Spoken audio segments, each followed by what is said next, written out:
Catch the top monster hits of the day based on your votes and other TDS goodness. Streaming video on the Monster Facebook page at RX931, the Monster YouTube channel at RX931, and twitch.tv/Monster RX931. Your TDS host, Rhea Rams. Stand by and enjoy the program.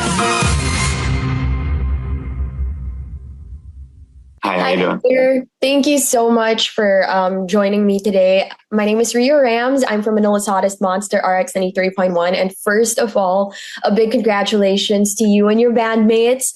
I mean, 25 years is such a big deal. And in a genre that's full of band drama and breakups, you guys have stayed intact for 25 years with the same core lineup. And that, I would say, is like rarer than rare in pop punk. So yes. Congratulations on that. And also congratulations on your documentary. Simple Plan so much.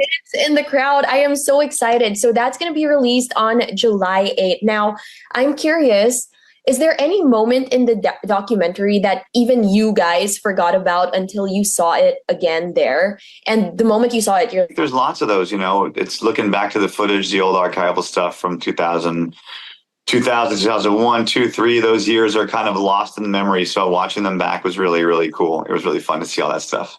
Yeah. And, this documentary for sure talks about perseverance and your brotherhood as a band. But was there anything that was a little bit difficult to show or talk about on camera? Yeah, lots of it. I think that, we're digging a little deeper than we have in the past, talking about the ups and the downs, the low points, the high points. And that was sort of in a way that we never really did before. So that was definitely challenging, but I think it makes for an interesting story. Right. And I'm sure all your fans are really excited to see sort of a different look into you guys, because we know you for your music. We know the emotion. We know the emotion that your songs bring. Like, wow. That's why here in the Philippines, we're always screaming to your songs. But I think this is going to give us like just a different perspective, the story behind, Simple Plan. Now, you have played to thousands of fans, but this time you're the one in the crowd watching your own story. What was that like, seeing your 25-year journey from the outside? Yeah. It's very interesting. I think that everyone, the age that we are now, it's really interesting to see where we've come from, all the things that we had to go through to get to where we are today, and the challenges of being in a relationship for so long. It's pretty incredible. But to watch it, I think it's interesting. I think that it just brings up a lot of emotions. Good and bad. Like sometimes you like stuff that you see that you're like, I wish I would have done it differently. But it's all the journey that led us to where we are today. Right. I mean, 25 years is a huge deal. You did mention like being in a relationship for that long. And normally people think about relationships romantically, like long relationships like that. But for you, it's your brotherhood. It's your rapport with your bandmates. And I'm sure there have been like some brotherly fights, I guess, or brotherly arguments. Oh, yeah. Happen. There still are. Yeah. There still are. Oh, yeah, all the time. Yeah. Being a band is very difficult. Being married is very easy in comparison. Oh, wow. Yeah, I think that it's there's a lot of headbutting, a lot of ideas, and we have Chuck who likes to control a lot of stuff in the band, and there's a lot of battles between that. Mm-hmm. It's pretty wild. Yes, but it's just amazing. It still is such an amazing thing for you guys to have stuck together for such a long time. Now, let's take it back to the beginning. Simple Plan has become a household name, especially here in the Philippines. But you guys actually considered other band names like Touchdown and Reset. Now, we know that Simple Plan was inspired by the movie A Simple Plan, right? And I think Chuck thought it perfectly summed up your vibe. Just some simple guys with a simple dream. Now, what made you choose this now iconic name over Touchdown and Reset? Well, Reset was the name of a previous band that we had before. So that band does exist and did exist back in those days. But I think we were just looking for a band name because we were prepared to play some shows. We had some songs, but nobody had really an idea of who we were. That we looked for a band name, and we were making some demos with a producer, a friend of ours, and he saw this movie called A Simple Plan that he thought would be a cool band name. So we thought, hey, let's just pick that name and we'll change it later, but of course we never did change it later. But I think it just fits. It just fits. I honestly, I don't even think it's named by being that band. You know, if you started a band today and I said I want it to be called U2, you'd be like, that's the dumbest band name ever. But then when you think about U2 and their legacy, the name becomes iconic, you know? So I think that we took the band name that was just any other regular band name and turned it into something cool, you know? But it does fit because, you know, we are, I guess, simple guys with a simple dream. I love that. That's so beautiful. It's just such a good way to think of, you know, how legacies and iconic band names are created. It's not the name itself, it's you guys. And you definitely made Simple Plan so iconic. I mean, you've got a massive fan base in Southeast Asia. And I'm not sure if you know this, but one of the cities here in the Philippines actually ranks number 2 in your top global streaming cities. Did you ever imagine that your music would resonate that deeply with people halfway across the world? No, that was a real shocker for me. And I think that, you know, the fact that there's so many people in Southeast Asia, there's countries that have, you know, tens and hundreds of millions of people that people don't even know about and that never even been to. So I think it's really cool. And that's one of my favorite things about being in this band is having discovered that part of the world, having gone to Indonesia, Singapore, Philippines, Malaysia. All those places have been incredible to us. And I think it's been, I'm so glad that I got to see them, that I got to experience those cultures. Yeah. Now, songs like Perfect and Jet Lag were written years ago, but up to this day, they still show up on people's playlists. I mean, when they're going through something, you know, that they can relate to with those songs. I mean, personally, Jet Lag has been my personal anthem as of late.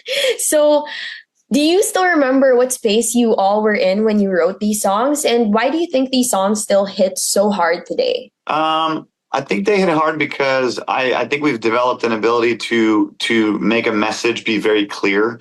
You know, when you listen to a Simple Plan song, it's not these like poetic, artsy line that you don't really know what they mean. It's like, it's a very clear message usually. And I think that's the reason why people can relate to them, because if that message is something that you can relate to, then you really understand it and it makes you feel exactly a certain way. It's not like cryptic, or it's not like talking about something like Pearl Jam where he doesn't even know what he's talking about himself.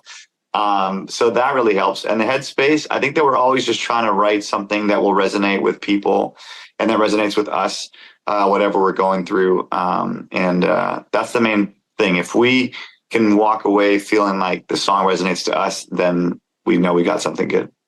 Now, there's also the song I'm Just a Kid. And this completely blew up on TikTok. So over 4 billion views on the challenge. Did you ever expect the song to come back to life and go viral 2 decades later? Like, no, absolutely not. Never thought that was going to happen. And it's the coolest thing ever, because I think it has made a whole generation of people discover Simple Plan that were not aware.